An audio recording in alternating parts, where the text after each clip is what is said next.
तो ये बात वेलकम टू माय चैनल। मैं हुसैन कुमार सनी। सबसे पहले सभी भोजपुरी श्रोताओं को मेरे तरफ से नमस्कार प्रणाम। आइए एक गाना सुनते हैं। रे सजनी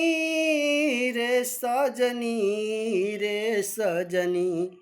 पिया गईल कलकतवा रे सजनी पिया गईल कलकतवा रे सजनी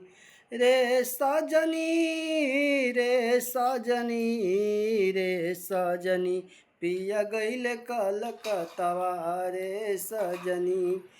गोड़वा में जूता नइखे माथवा पे छतवा रे सजनी गोड़वा में जूता नइखे माथवा पे छतवा रे सजनी पिया गईल कलकतवा रे सजनी रे सजनी रे सजनी रे सजनी पिया गईल कलकतवा रे सजनी पिया गईल कलकतवा रे सजनी गोड़वा में जूता नइखे माथवा पे छतवा रे सजनी कैसे चली है रहटवा रे सजनी कैसे चली है रहटवा रे सजनी